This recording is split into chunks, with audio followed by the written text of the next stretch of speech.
വളരെ സാധാരണമല്ലാത്ത ഒരു പൊതു പരിപാടിയിലാണ് ഞാനിപ്പോൾ നിൽക്കുന്നതെന്ന് എനിക്ക് തോന്നുന്നു. സാധാരണ കവിത ചൊല്ലാനോ കവിതയുമായി ബന്ധപ്പെട്ടിട്ടുള്ള കാര്യങ്ങൾ സംസാരിക്കാനോ ഒക്കെയുള്ള ചില ചെറിയ വേദികളിലാണ് ഒരു പ്രാസംഗികനൊന്നും അല്ലാത്ത ഞാൻ പോകാറുള്ളതും ഞാൻ കൂടുതലായി ക്ഷണിക്കപ്പെടാറുള്ളതുമൊക്കെ. പക്ഷെ ഇന്ന് ഈ ഒരു മുഹൂർത്തം, ഇതിൻ്റെ ഒരു ദീർഘകാല പശ്ചാത്തലവും ഇതിൻ്റെ ഒരു സാംസ്കാരിക പരിപാടിയുടെ തുടർച്ചയെക്കുറിച്ചൊക്കെ ആമുഖകാരം പറഞ്ഞെങ്കിലും എന്നെ സംബന്ധിച്ചിടത്തോളം ഈ നിമിഷം ഇവിടെ നിൽക്കുന്ന ഈ സന്ദർഭം എന്ന് പറയുന്നത് ഈ പ്രദേശവുമായും കേരളത്തിൻ്റെ സാംസ്കാരിക ജീവിതവുമായും കേരളത്തിൻ്റെ സാംസ്കാരിക ജീവിത ചരിത്രവുമായും വളരെ ജൈവബന്ധം പുലർത്തിയിരുന്ന 3 പേരുടെ സ്മരണയ്ക്ക് മുമ്പിലാണ്, അവരെ സ്മരിക്കുന്ന ഒരു മുഹൂർത്തത്തിലാണ്. തീർച്ചയായിട്ടും എന്നെ ഇത്തരം ഒരു സന്ദർഭത്തിൽ അതിൻ്റെ ഒരു ഉദ്ഘാടകനായി ക്ഷണിച്ചത് ഇതിന് സംഘാടകർ എന്തടിസ്ഥാനത്തിലാണ് അത് ചെയ്തതെന്ന് എനിക്കറിയില്ലെങ്കിലും ഒരു കാര്യത്തിൽ എനിക്ക് നല്ല മനസ്സംതൃപ്തിയുണ്ട്. കാര്യം ഞാൻ ഇപ്പോൾ ബാനർജിയെ എനിക്ക് നേരിട്ട് പരിചയമില്ലായിരുന്നുവെങ്കിലും മറ്റു 2 പേരും 2 രീതിയിൽ എനിക്ക് വളരെ പ്രിയപ്പെട്ട 2 മനുഷ്യരായിരുന്നു. അവരുടെ മറ്റ് മഹത്വങ്ങളെക്കാൾ ഉപരി വ്യക്തിപരമായ വളരെ എൻ്റെ ജീവിതവുമായി വളരെ നാഭീനാള ബന്ധമുള്ള 2 മനുഷ്യരാണ്. മറ്റൊരു രീതിയിൽ കേരളത്തിലെ ആധുനിക കാലത്തുണ്ടായിട്ടുള്ള ജനകീയമായ ഗാനപാരമ്പര്യവുമായിട്ട് എനിക്കുള്ള ബന്ധം വെച്ചിട്ടാണെങ്കിൽ അങ്ങനെ പരോക്ഷമായി ബാനർജിയുമായിട്ട് വാസ്തവത്തിൽ എനിക്ക് വ്യക്തിപരമായ ബന്ധമുണ്ടെന്ന് തന്നെ ഞാൻ കരുതേണ്ടിയിരിക്കുന്നു. ഞാൻ ഒരുപാട് പേര് സംസാരിക്കാനുണ്ട്, ചുരുക്കി സംസാരിക്കാം, എന്നിട്ട് ഞാൻ ഒരു കവിതയും ചൊല്ലാം. ശങ്കരപ്പിള്ള സാറിനെ ഞാൻ ആദ്യമായും അവസാനമായും നേരിൽ സംസാരിക്കുന്ന രീതിയിൽ കാണുന്നത് 85 ഒടുവിലോ 85 ഒടുവിലാണ്. അതെ, 85 പകുതിക്ക് ഓഗസ്റ്റിന് ശേഷമായിരിക്കണം. 86 ജനുവരിയിലാണ് ആയിരുന്നു നാടകത്തിൻ്റെ ഞങ്ങളൊരു നാടകാവതരണമായിട്ട് ബന്ധപ്പെട്ടിട്ടാണ്. ഞാൻ വളരെ ചെറിയ കുട്ടിയാണെന്ന് അന്ന് നരേന്ദ്രപ്രസാദ് സാറിൻ്റെ നരേന്ദ്രപ്രസാദ് എന്ന് പിൽക്കാലത്ത് പ്രശസ്ത സിനിമാ നടനായി എന്നുള്ള നിലയിൽ പോപ്പുലറായിട്ടുള്ള അക്കാലത്ത് ഞങ്ങളുടെ ചെറുപ്പകാലത്ത് ഗംഭീരനായ അധ്യാപകനും സാഹിത്യ നിരൂപകനും നാടകകാരനുമായ നരേന്ദ്രപ്രസാദ് സാറിൻ്റെ നാട്യഗ്രഹം എന്ന നാടക സംഘത്തിലെ ഏറ്റവും ചെറിയ ബേബി ശിശുവായിരുന്നു ഞാൻ. ആ സംഘത്തിലെ ഏറ്റവും യങ്ങസ്റ്റ് ആയിട്ടുള്ള നടനും ഒക്കെ ആയിരുന്നു ഞാൻ. അന്ന് വെള്ളിയാഴ്ച എന്ന നാടകത്തിൻ്റെ ഫൈനൽ റിഹേഴ്സൽ നടക്കുന്ന ദിവസമാണ്. എൻ്റെ ഫൈനൽ റിഹേഴ്സൽ കാണാനായിട്ട് പ്രസാദ് സാർ അദ്ദേഹത്തിന് ഗുരുതുല്യരായ ആളുകളെ പലരും വിളിച്ചു വരുത്തും, എന്നിട്ട് അഭിപ്രായങ്ങൾ ചോദിക്കും, കറക്ഷൻസ് ഉണ്ടെങ്കിൽ ചെയ്യാൻ. അങ്ങനെയാണ് ശങ്കരപ്പിള്ള സാർ അതിനുവേണ്ടി മാത്രം, എനിക്ക് തോന്നുന്നു അന്ന് സാർ സ്കൂൾ ഓഫ് ഡ്രാമ വിട്ടിട്ടില്ല, സ്കൂൾ ഡ്രാമ വിട്ടിട്ടില്ല. സ്കൂൾ ഓഫ് ഡ്രാമയിൽ നിന്ന് അതിനുവേണ്ടി മാത്രം തിരുവനന്തപുരത്ത് വന്ന് ഈ റിഹേഴ്സലിൽ അരണ്ട വെളിച്ചമുള്ള അട്ടക്കുളങ്ങര സ്കൂളിൻ്റെ മുന്നിൽ, ഇന്ന് ആ സ്കൂളൊക്കെ നശിച്ചെന്ന് തോന്നുന്നതാണ്, കിഴക്കേക്കോട്ടയിലുള്ള ആ സ്കൂളിൻ്റെ പറമ്പിൽ വെച്ചിട്ടാണ് റിഹേഴ്സൽ. അപ്പോൾ റിഹേഴ്സൽ കഴിഞ്ഞിട്ട് സാർ എന്നെ വിളിച്ചിട്ട് എൻ്റെ അഭിനയത്തിൽ വരുത്തേണ്ട മാറ്റങ്ങളെക്കുറിച്ചൊക്കെ സൂചിപ്പിക്കുകയും എന്നാൽ ഒരു വളരെ ചെറുപ്പമുള്ള ആളെന്നുണ്ടെങ്കിൽ എന്നെ പ്രോത്സാഹിപ്പിക്കുകയും ഒക്കെ ചെയ്തതാണ് എൻ്റെ ഓർമ്മ. പിന്നെ ഞാൻ സാറിനെ കണ്ടിട്ടില്ല, പക്ഷേ കാണാതെ തന്നെ വ്യാപകമായി സാറുമായിട്ടുള്ളൊരു ബന്ധം എനിക്ക് ഈ തുടർന്നുള്ള ജീവിതത്തിൽ ഒരു നിമിഷത്തിലും. കാര്യം നരേന്ദ്രപ്രസാദ് സാറിൻ്റെ ഒരു ADC പോലെയാണ് നടന്നിരുന്നത്. സാർ എല്ലാ ദിവസവും 1-2 തവണയെങ്കിലും ശങ്കരപ്പിള്ള സാറിനെ കുറിച്ച് പരാമർശിക്കും. അതുപോലെ തന്നെ 88-89 ശങ്കരപ്പിള്ള സാർ, അല്ല അതിന് മുമ്പൊരു സംഭവം കൂടെ ഞാൻ പറയാം. ഈ കൾട്ട് എന്ന് പറയുന്ന സന്ധ്യ ഇവിടെ ഇരിക്കുന്നതുകൊണ്ടാണ് ഞാൻ പറയേണ്ടതുണ്ട്, ഉറപ്പായിട്ടും പറയേണ്ടതാണ്.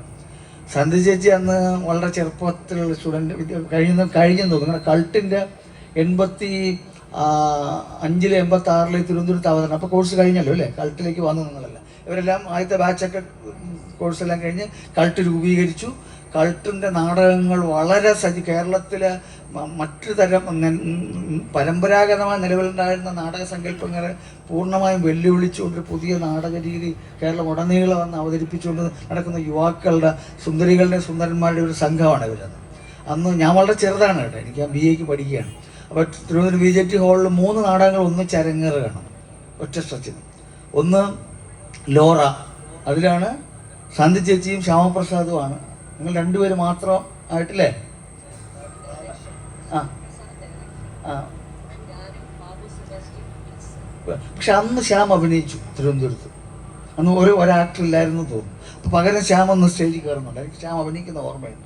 ഒരാളില്ലാത്തതുകൊണ്ട് ശ്യാം അന്ന് സ്റ്റേജിൽ കയറി. അത് പക്ഷാണ് എനിക്ക് എൻ്റെ ഓർമ്മ തെറ്റ. അത് കഴിഞ്ഞ് വാദമപവാദത്തിൽ ബാലേട്ടൻ അഭിനയിക്കുന്നു. പിന്നെ ശങ്കരപ്പിള്ള സാറ് ഇംപ്രവൈസ് ചെയ്തൊരു നാടകം, അതായത് ഈ സ്ക്രിപ്റ്റിൽ ഇന്ന് നമുക്ക് സ്ക്രിപ്റ്റില്ലാത്ത നാടകം എന്നൊക്കെ പറഞ്ഞാൽ ആർക്കും അത്ഭുതമൊന്നുമില്ല. അന്ന് അതൊരു വലിയ ഷോക്കിങ് ആണ്, സ്ക്രിപ്റ്റില്ലാത്ത നാടകം എന്നുള്ളതാണ്. അപ്പം ഞാനൊക്കെ അന്ന് ആദ്യമായിട്ട് അതാണ് നമ്മുടെ ഉള്ളിലേക്ക് നാടകത്തെ രംഗകലയെ സംബന്ധിക്കുന്ന ആധുനികത ഇങ്ങനെ തുരന്ന് കയറുന്നത് ആ നാടകത്തിൽ കൂടെയാണ്. ശങ്കരപ്പിള്ള സാറിൻ്റെ പ്രസക്തി എന്തെന്ന് പറയാൻ വേണ്ടിയാണ്. അപ്പം സാറ് ഈ കുട്ടികളെ വെച്ച്, ഈ മിടുക്കരായിട്ടുള്ള കുട്ടികളെ വെച്ചിട്ട് തൃശ്ശൂരിലും അല്ലെ സ്കൂൾ ഓഫ് ഡ്രാമയുടെ പരിസരത്തുള്ള ഇൻഫ്രാസ്ട്രക്ചറൊക്കെ വെച്ചിട്ട് ഇംപ്രവൈസ് എടുത്തിട്ടുള്ള ഒരു പ്ലേ ആണ്. ഒരുപക്ഷെ ബാലേട്ടനിൽ പിൽക്കാലത്ത് അതിൻ്റെ വലിയ മാനിഫെസ്റ്റേഷൻസ് കാണാൻ പറ്റും. ബാലേട്ടനാണ് ആ ഒരു ശൈലിയെ ഒന്നുമില്ലായ്മയിൽ നിന്നൊരു തിയേറ്റർ ഉണ്ടാക്കുന്ന രീതി കൂടുതൽ ഗംഭീരമായിട്ട് കൊണ്ടുവരുന്നത്. അപ്പോൾ അത് ഞങ്ങളുടെയൊക്കെ ഞാൻ മാത്രമല്ല, അന്ന് ഞങ്ങൾക്ക് ക്യാമ്പസ് തിയേറ്ററൊക്കെ ഉണ്ട് കോളേജിൽ. ഞങ്ങളുടെയൊക്കെ തന്നെ നാടക സങ്കല്പത്തെ മുഴുവൻ അട്ടിമറിക്കുകയും ഇൻസ്പയർ ചെയ്യുകയും ഇവരെ പോലെ ആവണമെന്ന് വിചാരിക്കുകയൊക്കെ ചെയ്യുന്ന ഒരു നിമിഷം. അപ്പം ശങ്കരപ്പിള്ള സാറ് നേരിട്ടല്ല, പക്ഷെ ശങ്കരപ്പിള്ള സാറിൻ്റെ പ്രസൻസ് അന്ന് ഞങ്ങളുടെയൊക്കെ വലിയ ഒരു ദൈവത്തിൻ്റെ സാന്നിധ്യം പോലെ നമ്മുടെ മുമ്പിൽ ഒന്ന് ഉണ്ടായിരുന്നതാണ്. അതാണ് അതിൻ്റെ ഒരു പ്രത്യേകത. നിർഭാഗ്യവശാൽ ഇവർക്കൊക്കെ അറിയാവുന്ന ഒരുപാട് നിർഭാഗ്യകരമായ കാരണങ്ങളാൽ സാറ് സ്കൂൾ ഓഫ് ഡ്രാമ പ്രതീക്ഷമായിട്ട് പോകേണ്ടി വരികയും സാറിന് ജീവിതത്തിൽ നിന്ന് തന്നെ, ഈ ഭൂമിയിൽ നിന്ന് തന്നെ പെട്ടെന്ന് പോകേണ്ടി വരികയും ചെയ്തു. അത് കഴിഞ്ഞ് ഞാൻ ബാലേട്ടൻ്റെ കാര്യം പറഞ്ഞല്ലോ. അപ്പം ഈ സന്ധ്യയുടെയും പിന്നെ ശ്യാമിൻ്റെയും പെർഫോമൻസ് ഒക്കെ ഉണ്ട്. എനിക്കങ്ങ് അത്ഭുതം, എത്രയോ ഇപ്പോഴും എനിക്ക് ആ സ്റ്റേജൊക്കെ ഓർമ്മയുണ്ട്. അവരൊക്കെ നിൽക്കുന്ന സ്റ്റേജ് ലൈറ്റൊക്കെ ഇത്രയും അസാധാരണമാണ്, ഇത്രയും നമ്മൾ കണ്ടിട്ടില്ലാത്തതാണ് ഈ രംഗത്തിലെ അഭിനയം. മനുഷ്യൻ ഒബ്ജക്റ്റുകളെക്കാൾ ഉപരി വലിയ ജൈവ സാന്നിധ്യമായിട്ട് മനുഷ്യർ നിൽക്കുന്ന ഒരു ഫീലിംഗ് ഒരിക്കലും പ്രൊഫഷണൽ നടത്തുന്നത് കിട്ടൂലായിരുന്നു. അതൊക്കെ തരുന്നതിൽ ഇവർക്കൊക്കെ അന്ന് വലിയ, ഞാൻ സന്ധി ഇരിക്കുന്നതുകൊണ്ട് പറയുകയല്ല കേട്ടോ, അത് ഇപ്പോഴും എനിക്ക് ആ മനസ്സിൽ ഇപ്പോഴും സന്ധി ചേച്ചിയ സിനിമയിലും അല്ല ഇപ്പോഴും നേരിട്ട് കാണുന്ന രൂപത്തിലല്ല എൻ്റെ മനസ്സിലുള്ളത്. എൻ്റെ മനസ്സിൽ അന്നത്തെ രൂപമാണ്. ശ്യാമിൻ്റെതും അതെ, ബാലേട്ടൻ്റെതും അതെ. ബാലേട്ടനെ പിന്നെ ദീർഘകാലത്ത് ബന്ധം ഉണ്ടായിട്ട് പോലും ബാലേട്ടൻ്റെ രൂപം ഇപ്പോഴും വാദം അഭിനയിക്കുന്ന ഇങ്ങനെ ചടുലമായ ചലനങ്ങളോടുകൂടി സ്റ്റേജിൽ ഓടി നടക്കുന്ന രൂപത്തിലാണ്. ബ്രത്തിൻ്റെ വളരെ പ്രധാനപ്പെട്ട നാടകമാണ് വാദം. അതിൽ എനിക്ക് തോന്നുന്നത് ബാലേട്ടനെ കുറിച്ച് പറയുമ്പോൾ ബാലേട്ടൻ വലിയ നാടകകൃത്തും വലിയ എഴുത്തുകാരനും സംവിധായകനും ഒക്കെ തന്നെയായിരുന്നു. പക്ഷേ ബാലേട്ടൻ്റെ നടൻ ഒരല്പം കൂടെ മുമ്പിൽ നിൽക്കുന്നതാണ് എൻ്റെ ഒരു ധാരണ. ഇവരുടെയൊക്കെ പക്ഷെ ബാലേട്ടൻ്റെ ആ അഭിനയ പ്രതിഭ വേണ്ടത്ര എക്സ്പ്ലോർ ചെയ്യപ്പെട്ടിട്ടില്ല. ബാലേട്ടൻ തന്നെ അതിനൊരു കാരണക്കാരനാണ്. ബാലേട്ടൻ പിന്നെ പല വഴിക്ക് പോയി, ജീവിതത്തിലെ ഒരുപാട് തരം പങ്കപ്പാടുകളും പല ആഗ്രഹങ്ങളും ഒക്കെ കാരണം. പക്ഷേ ബാലേട്ടനെ ഏതൊക്കെ നിമിഷങ്ങളിൽ അഭിനയം നമ്മുടെ മുമ്പിൽ, അതായത് ബാലേട്ടൻ അഭിനയിക്കാൻ നാടകം വലിയൊരു പ്രൊഡക്ഷനൊന്നും വേണ്ട.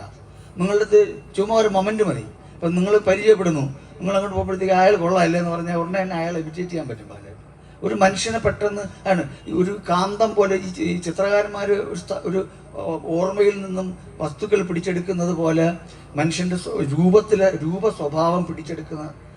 അപ്പം എത്ര സമയം വേണമെങ്കിലും നിങ്ങൾക്ക് സ്പെൻഡ് ചെയ്യാം. വാസ്തവത്തിൽ അതാണ് ഏറ്റവും സങ്കടകരമായ കാര്യം. ഒരുപാട് വർഷം ഈ ഭൂമിയിൽ വേണ്ട ആളുകളാണ് വേഗം പോകുന്നത്. ബാലേട്ടൻ വാസ്തവത്തിൽ ഇവിടെ തുടർച്ചയായിട്ടുണ്ടായിരുന്നെങ്കിൽ എത്രയോ മനുഷ്യരുടെ നിരാശകളും സങ്കടങ്ങളും നൈമിഷികമായ പ്രശ്നങ്ങളും പരിഹരിക്കാൻ ആ സാന്നിധ്യം മാത്രം മതി. അത്രത്തോളം ഇത്രയും പ്രസന്നനായ ഒരു പ്രസന്നമായ വ്യക്തിത്വങ്ങൾ കുറവാണ്. ബാലേട്ടൻ്റെ മരണം ഇപ്പോഴും അതുകൊണ്ട് ബാലേട്ടൻ മരിച്ചതായിട്ട് നമുക്ക് തോന്നത്തില്ല. അങ്ങനത്തെ ഒരാളായിരുന്നു. ഇപ്പം ഒരു ഉദാഹരണം പറയാം. ഈ സ്കൂൾ ഓഫ് ലെറ്റേഴ്സിൽ ഞാൻ ബാലേട്ടൻ്റെ സ്റ്റുഡൻറ്റുമായി പിൽക്കാലത്ത് സ്കൂൾ ഓഫ് ലെറ്റേഴ്സിൽ ആദ്യത്തെ ബാച്ചിലെ വിദ്യാർത്ഥിയായിട്ട് ചെല്ലുമ്പം ബാലേട്ടൻ ഏതാണ്ട് അതേസമയം അവിടെ അധ്യാപകനായിട്ട് വരുന്നു. അപ്പോൾ ഞങ്ങൾ തമ്മിൽ മുമ്പേ പരിചയമുള്ളത് കൊണ്ട് പലതുകൊണ്ടും ബാലേട്ടൻ അതുകൊണ്ടൊന്നും അല്ല കേട്ടോ, ബാലേട്ടൻ അങ്ങനെ ഒരു ഹൈറാർക്കി ഇല്ല. ഞാൻ ബാലേട്ടൻ എല്ലാവരും ബാലേന്ദ്രൻ സാറെന്ന് വിളിക്കുന്ന അപൂർവ ആളുകളെ ഞാൻ കണ്ടിട്ടുള്ളൂ. സർക്കാർ ഓഫീസിലെ ഗോസന്മാർ മാത്രമേ വിളിക്കുള്ളൂ. ബാക്കിയുള്ളവരൊക്കെ തന്നെ ബാലേട്ടൻ തന്നെയാണ് വിളിക്കുന്നത്, അല്ലെങ്കിൽ സമ്പ്രദായക്കാർ ബാലേന്ദ്രൻ എന്ന് വിളിക്കുന്നത്. അപ്പോൾ അന്ന് ബാലേട്ടൻ ക്ലാസ്, ഞങ്ങളുടെ MPhil ക്ലാസ്സുകൾ പുറത്താണ്, റോഡിലും. ഞങ്ങളൊരു ഹസൻ മെൻസിൽ നിന്നൊരു പ്രേതാലയത്തിലാണ് ഞങ്ങളുടെ സ്ഥാപനം, അതിൻ്റെ പടവുകളിലും ഒക്കെയാണ്. അവിടെ വന്നിരുന്നിട്ട് ഞാൻ നന്നായി ബീഡി വലിക്കുമെന്ന്, ഞാനും ബാലേട്ടനും കൂടി ബീഡി വലിക്കും, ബാക്കി എല്ലാവരും ചുറ്റും ഇരിക്കും. അപ്പോൾ ഈ ബീഡി വലിച്ചുകൊണ്ട് ക്ലാസ് എടുക്കുന്നത് വലിയ പ്രശ്നമായി. ഞങ്ങളുടെ കൂട്ടത്തിൽ വലിയ വിശുദ്ധിയുള്ള, എല്ലാ അർത്ഥത്തിലും വിശുദ്ധിയുള്ള ഒരു സിസ്റ്റർ ഉണ്ടായിരുന്നു, സിസ്റ്റർ പ്രസന്ന. ഞങ്ങൾക്കെല്ലാം വലിയ ബഹുമാനമായിരുന്നു. സിസ്റ്റർ പ്രസന്ന എല്ലാ ദിവസവും ഞങ്ങൾക്ക് എല്ലാവർക്കും വേണ്ടി പ്രാർത്ഥിക്കുമായിരുന്നു. സിസ്റ്റർക്ക് ആദ്യ ദിവസങ്ങളിൽ വലിയ സങ്കടമായിരുന്നു.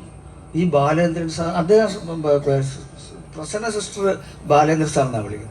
ബാലേന്ദ്രൻ സാർ എന്തിനാണ് ക്ലാസ്സിലിരുന്ന് ബീഡി വലിക്കുന്നത്? ഇതായിരുന്നു കക്ഷിയുടെ ഏറ്റവും വലിയ പ്രശ്നം. പക്ഷെ ക്രമേണ സിസ്റ്റർ ഉൾപ്പെടെയുള്ളവർക്ക് ഇതൊരു പ്രശ്നമല്ലാതെ വരും. അത്രത്തോളം അനൗപചാരികതയാണ് ബാലേട്ടൻ്റെ ക്ലാസ്സുകളിലെ പ്രത്യേകത. മാത്രമല്ല പലപ്പോഴും ക്ലാസ് അല്ല, അവിടെ നിന്ന് ഇറങ്ങി 10 മിനിറ്റ് ആകുമ്പോൾ നമുക്ക് ബോറടിക്കും, നമുക്ക് ചായ കുടിക്കാൻ അടുത്തൊരു കടയിൽ ചായക്കടയുണ്ട്. അപ്പം ഈ യാത്രകൾക്കിടയിൽ ഒന്നിച്ചാൽ പോണ ചർച്ചകളാണ് ബാലേട്ടൻ്റെ ക്ലാസ്സുകൾ. നമ്മൾ സാധാരണഗതിയിൽ സമയം പോകാൻ വേണ്ടി വെടിവെട്ടെന്നൊക്കെ പറയുന്ന തരം സന്ദർഭങ്ങളെയാണ് ക്ലാസ്സുകളാക്കി. ഈ ഓരോ മനുഷ്യൻ്റെ ജീവിതത്തിൽ ഓരോ സന്ദർഭങ്ങളെ സർഗാത്മകമാക്കുക എന്നൊക്കെ പറയുമല്ലോ. ഈ അധ്യയനം അല്ലെങ്കിൽ വിദ്യാഭ്യാസം മൊത്തത്തിൽ സർഗാത്മകമാക്കുന്ന രീതി ബാലേട്ടൻ അങ്ങനെ ആർജിച്ചെടുത്താണ്. ബാലേട്ടൻ പറഞ്ഞത് എനിക്ക് അക്കാഡമിക്കായിട്ട് വലിയ ബ്രില്യൻസ് ഒന്നും ഇല്ലാന്ന് എനിക്കറിയാം, അതുകൊണ്ടാണ് ഞാൻ ചെയ്യുന്നതാണ് കക്ഷി പറയാറുള്ളത്. പക്ഷെ നമുക്കത് അങ്ങനെ അല്ല ഫീൽ ചെയ്യുന്നത്. എനിക്കിപ്പോഴും കേരളത്തിലെ ഒരു നാടോടി നാടകവേദിയെക്കുറിച്ചോ കേരളത്തിലെ അവതരണ പാരമ്പര്യങ്ങൾക്കകത്തുള്ള നമ്മളൊന്നും കാണാത്ത തരം ഓരങ്ങളാക്കപ്പെട്ട പാരമ്പര്യങ്ങളെക്കുറിച്ചൊക്കെയുള്ള അത്തരം വിചാരങ്ങൾ പലതും പഠനകാലത്ത് കിട്ടിയിട്ടുള്ള ബാലേട്ടനുമായിട്ട് ഡിസ്കഷൻ ചെയ്യാം, പല രൂപങ്ങളെക്കുറിച്ചും. അത് കഴിഞ്ഞ് ബാലേട്ടൻ എൻ്റെ ഭാര്യ നാടക വിദ്യാർത്ഥിയായിരുന്നു, ബാലേട്ടൻ്റെ സ്റ്റുഡൻ്റ് ആയിരുന്നു. അങ്ങനെ ബാലേട്ടൻ ഞങ്ങളുടെ വീടിൻ്റെ ഭാഗമായിട്ട് മാറി. ഇന്നും ഞങ്ങളുടെ കുടുംബത്തിൽ ഇന്ന് പോയ ഒരാളായിട്ടാണ് ബാലേട്ടൻ ജീവിക്കുന്നത്. വാസ്തവത്തിൽ അവർക്ക് അവധി ഉണ്ടായിരുന്നെങ്കിൽ എൻ്റെ ഇവിടെ നിന്ന് വരുമായിരുന്നു. അപ്പം ബാലേട്ടൻ്റെ ഇവിടുത്തെ വീട്ടിൽ ഞാൻ വന്നിട്ടുണ്ട്. എൻ്റെ മറ്റൊരു അധ്യാപകനായ വിനയേന്ദ്രൻ്റെ വീട്ടിൽ പോകാൻ വേണ്ടി വിനേന്ദ്രൻ മരിച്ചതിന് ശേഷം ഞങ്ങൾ വന്നിട്ടുണ്ട്. അങ്ങനെ ബാലേട്ടൻ്റെ കഥ പറഞ്ഞാൽ ഒരിക്കലും തീരില്ല, കൂടുതൽ പറഞ്ഞാൽ വളരെ സെൻറ്റിമെൻ്റലാവുകയും ചെയ്യും. അതാണ് എൻ്റെ പ്രശ്നം. അത്രത്തോളം ഇപ്പോഴും അദ്ദേഹത്തിൻ്റെ വിടപറയൽ അംഗീകരിക്കാൻ പറ്റാത്ത വിധത്തിൽ ഉള്ള കുടുംബാംഗം പോലത്തെ ഒരാളാണ് ഞാൻ. അദ്ദേഹത്തിൻ്റെ സാഹിത്യകൃതികളുടെ മഹത്വമൊക്കെ എവരാരെങ്കിലും ഒക്കെ പറയും, നാടകങ്ങളെക്കുറിച്ചൊക്കെ. തീർച്ചയായിട്ടും ഉണ്ണികൃഷ്ണനൊക്കെ അത് പറയാൻ പറ്റും.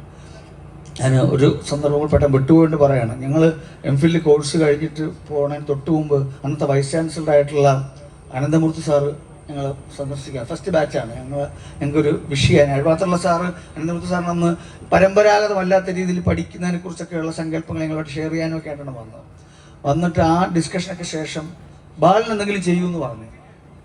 പിന്നെ അനന്തമൂർത്തി പറഞ്ഞു, അല്ല സംസാരിക്കാനായിട്ട് വിളിച്ചാണ്. ബാലൻ പറഞ്ഞു ഞാൻ സംസാരിക്കും, ഞാൻ ഒരു പെർഫോമൻസ് ചെയ്യാമെന്ന് പറഞ്ഞു.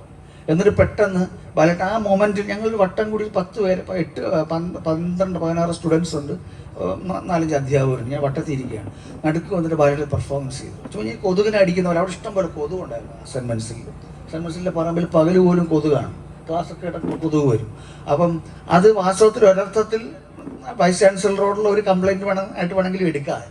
ഇവിടെ എല്ലാം അവൻ ഈ കൊതുകിനെ അടിച്ചടിച്ച് ഇതൊരു വലിയ റിതമിക് പെർഫോമൻസ് ആയിട്ട്, ബോഡി പെർഫോമൻസ് ആയിട്ട് മാറുകയാണ്. അത് ബാലേട്ടൻ പിന്നീട് എൻ്റെ അടുത്ത് പറഞ്ഞിട്ടുണ്ട്, ഞാൻ അപ്പം ആലോചിച്ചിട്ടല്ല, അങ്ങനെ തുടങ്ങി. പിന്നെ നാച്ചുറലി. അപ്പം ചില ആളുകൾക്ക് അവരുടെ ആലോചനയും പെർഫോമൻസും ഒന്നിച്ച് നടക്കും. പ്രാസംഗികരുടെ ഗുണം അതാണ്. സുനിൽ പിള്ളി എടുത്തപ്പോൾ പ്രാസംഗികരൊക്കെ പറഞ്ഞാൽ അവർക്ക് ആശയവും ഇതൊക്കെ ഒന്നിച്ച് വരും. നമുക്കൊന്നും അത് വരാത്തതുകൊണ്ടാണ് നമ്മൾ നല്ല പ്രാസംഗികരാവാറ്. അപ്പോൾ എന്തായാലും ആ പെർഫോമൻസ് ഞാൻ മറക്കില്ല. അതുപോലത്തെ ഒരുപാട് പെർഫോമൻസ് ഉണ്ട്. കുട്ടികൾ എൻ്റെ മക്കളുടെ അല്ല, പല മക്കളുടെ മുമ്പിൽ അദ്ദേഹം അവരുടെ അച്ഛനെ അമ്മേനെ എരിച്ച് കാണിക്കുക.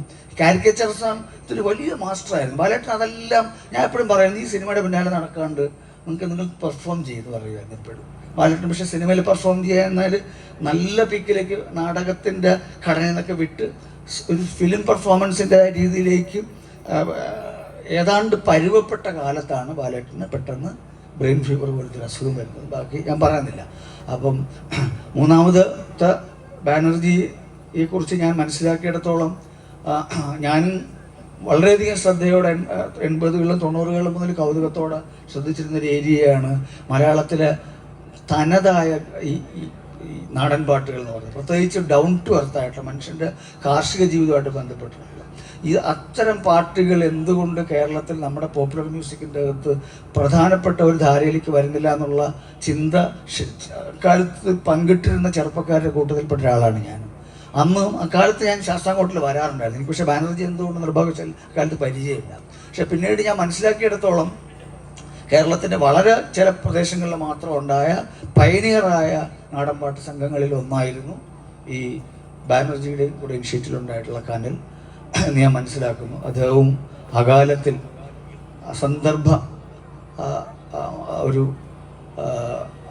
സന്ദർഭോചിതമല്ലാത്ത ഒരു വിട പറയലായിരുന്നു ഞാൻ മനസ്സിലാക്കുന്നു. അദ്ദേഹത്തിൻ്റെ സുഹൃത്തുക്കളെ പലരും സുനിൽ ഉൾപ്പെടെ മത്തായി ഉൾപ്പെടെയുള്ളവരെ അടുത്ത ചോദിക്കുക എന്നതിനെക്കുറിച്ച്. ഈ 3 പേരുടെയും സ്മരണ നിലനിർത്താനും ആ പാരമ്പര്യം മുമ്പോട്ട് കൊണ്ടുപോകാനും ഇത്രയും രാജ്യവും ലോകവും വലിയ വിഭാഗീയതകളുടെയും വെറുപ്പിൻ്റെയും മൃത്യുവിൻ്റെയും കൂട്ടക്കൊലകളുടെയും ഒക്കെ കഥകൾ മുഴങ്ങിക്കൊണ്ടിരിക്കുന്ന ഈ സമകാലീന ലോകത്ത് ഇത്തരം സ്മരണകൾ നിലനിർത്താനും ആ പാരമ്പര്യം, പുതിയ പാരമ്പര്യത്തെ ഈ സ്മരണകളിലൂടെ കെട്ടിപ്പടുക്കാനും അങ്ങനെ ലോകത്തിൻ്റെ ഏറ്റവും പ്രസന്നമായ ചെറുത്തുനിൽപ്പുകൾക്ക് ഭാവി ഉണ്ടാക്കാനുമായിട്ട് പ്രവർത്തിക്കുന്ന ഈ സംഘത്തിനും ഇവിടെയുള്ള നാട്ടുകാർക്കും ഈ പ്രകൃതിക്കും ഈ കലാലയത്തിൻ്റെ പാരമ്പര്യത്തിനും മറ്റ് എൻ്റെ ഇവിടെ കൂടിയിരിക്കുന്ന എല്ലാ സഹോദരങ്ങൾക്കും ഞാൻ ആശംസകൾ അർപ്പിച്ചുകൊണ്ട് ഈ അനുസ്മരണ സമ്മേളനം ഉദ്ഘാടനം ചെയ്തതായി അറിയിക്കുന്നു.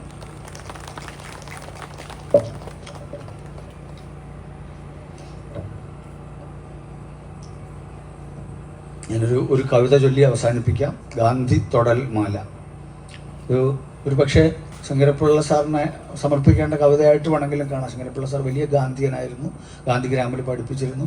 അദ്ദേഹത്തിൻ്റെ നാടകങ്ങളിലെ പ്രധാനപ്പെട്ട ഒരു ധാര ഗാന്ധിയുടെ സന്നിഗ്ധതകളായിരുന്നു, ഗാന്ധിയൻ സന്നിഗ്ധതകളായിരുന്നു. ഇത് വൈക്കം മുഹമ്മദ് ബഷീർ അദ്ദേഹത്തിൻ്റെ കുട്ടിക്കാലത്ത് ഗാന്ധിയെ തൊട്ടതിനെക്കുറിച്ച് നിങ്ങൾക്ക് എല്ലാവർക്കും അധ്യാപകർക്ക് വിദ്യാർത്ഥികൾക്ക് പ്രത്യേകിച്ചും അറിയാവുന്ന കാര്യമാണ്. സ്കൂൾ പാഠപുസ്തകങ്ങളൊക്കെ ഗാന്ധിയെ തൊട്ടു ഉമ്മ എന്ന് വീട്ടിൽ ചെന്ന് പറയുന്നൊരു സന്ദർഭമുണ്ട് വൈക്കം സതി. കൃത്യം 100 വർഷം മുമ്പാണ് കേട്ടോ.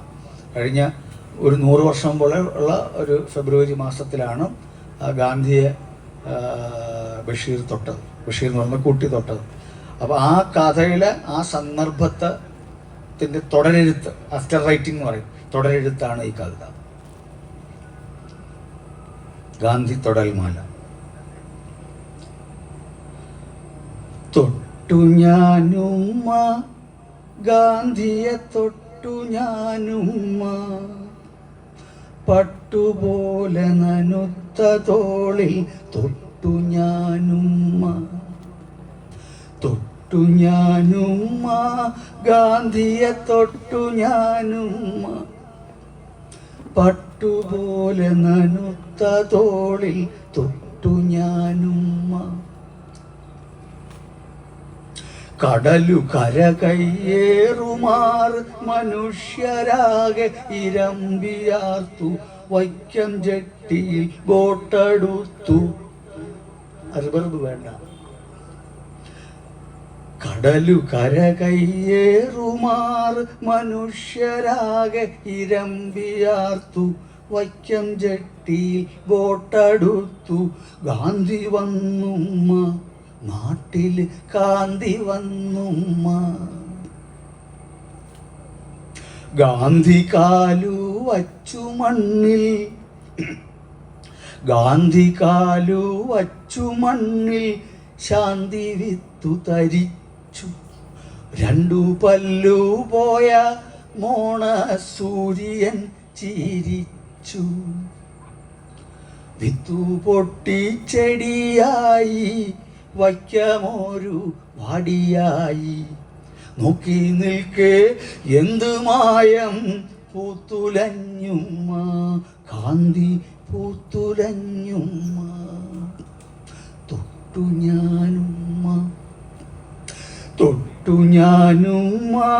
ഗാന്ധിയെ തൊട്ടു ഞാനുമ്മ, പട്ടുപോലെ തിളങ്ങും ഉയിരിൽ തൊട്ടു ഞാനുമ്മ.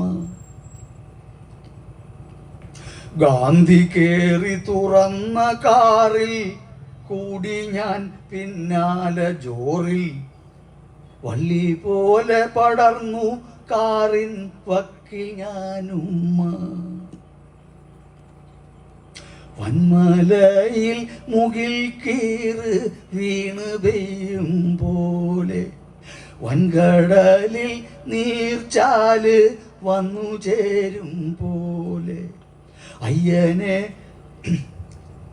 വന്മലയിൽ മുകിൽ കീറ് വീണ് പെയ്യും പോലെ, വൻകടലിൽ നീർച്ചാല് വന്നു ചേരും പോലെ, രാമനെ റഹീം പോലെ, അയ്യനെ വാവര് പോലെ, വൈക്കത്തപ്പനെ കോരമ്പുലയൻ ചെന്നു തൊടും പോലെ, തൊട്ടു ഞാനുമ്മ, തൊട്ടു ഞാനുമ്മ, ഗാന്ധിയെ തൊട്ടു ഞാനുമ്മ, പട്ടുപോലിഴ ചേർന്ന കൽബിൽ തൊട്ടു ഞാനുമ്മ. പിന്നൊരു നാൾ ഇന്ത്യ രണ്ടു തുണ്ടായി, കാന്തിയോടപര കാന്തി ചേർന്നതിൽ മിന്നലുണ്ടായി. തൊട്ടടുത്തു നിന്നു പാഞ്ഞു മൂന്നു തീയുണ്ട, മുട്ടിലൊന്നു നിന്നു പിന്നെ വീണുപോയി ഇന്ത്യ.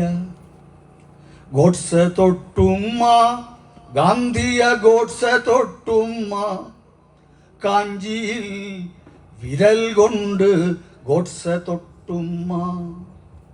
തൊട്ടു ഞാനുമ്മ, തൊട്ടു ഞാനുമ്മ, ഗാന്ധിയെ തൊട്ടു ഞാനുമ്മ, പട്ടടയിൽ കത്തും ഇന്ത്യയെ തൊട്ടു ഞാനുമ്മ, പട്ടടയിൽ കത്തും ഇന്ത്യയെ തൊട്ടു ഞാനുമ്മ. നന്ദി.